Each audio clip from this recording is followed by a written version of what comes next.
My family kicked me out of the house and took the money from my inheritance to give to my sister, and now that they're on the streets, they're asking for my help.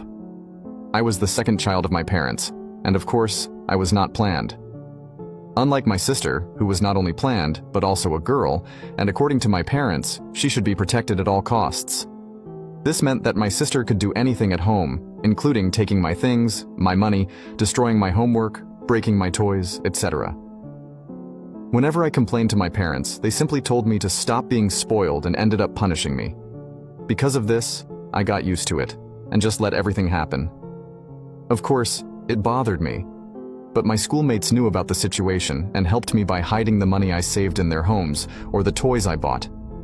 However, one of the worst things that happened due to my parents' behavior was when my grandfather passed away. Unlike my parents, my grandfather liked me a lot.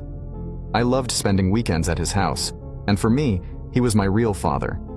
When he passed away, he left me a significant amount of money, but more importantly, he left several properties to me.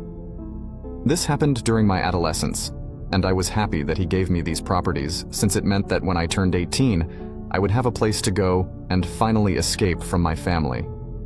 However, as I was still a teenager, my family was supposed to be the legal guardians of the properties until I turned 18. But contrary to what I thought, when I turned 18, they told me they had already sold all the properties to give the money to my sister, and I couldn't do anything about it. My father is a lawyer, and if I tried to report them, they would just make up something, and nothing would happen. That said, they kicked me out of the house.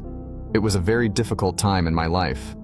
I had to stay on the streets for weeks until I finally confessed my situation to a school friend, and he agreed to shelter me in his home. I had to work and give him a portion of my salary, but honestly, I am very grateful, and I know that if it weren't for him, I probably wouldn't even be here today. After that, for the first time, my life was improving. After studying hard, I managed to pass a local government exam and got a job that paid enough for me to finally move into my own house. I got a girlfriend, got promoted at work, and so far, my life was perfect. Until one day, I heard the doorbell. My girlfriend was out of state for work, so I didn't know who could be visiting me, and to my surprise, when I opened the door, it was my family. I hadn't seen them since I was kicked out of the house, so it was definitely a surprise. Before I could say anything, they told me I should give them about $5,000. After recovering from the shock, I asked why I should do that, and they said I should give it because it was my duty.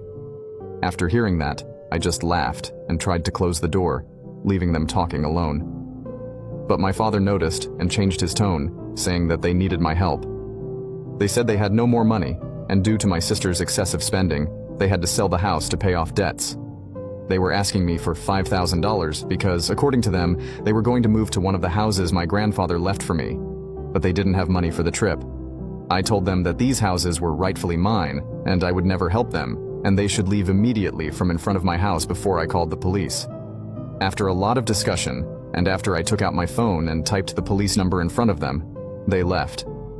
However, what they don't know is that now that I know my houses were never sold and it was just their lie, I will sue them and take everything back.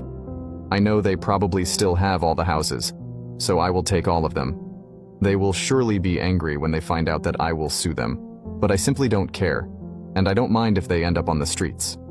My lawyer will serve the lawsuit notice tomorrow, and when they find out, I will update everyone. Now you can watch the second part by pressing share and more.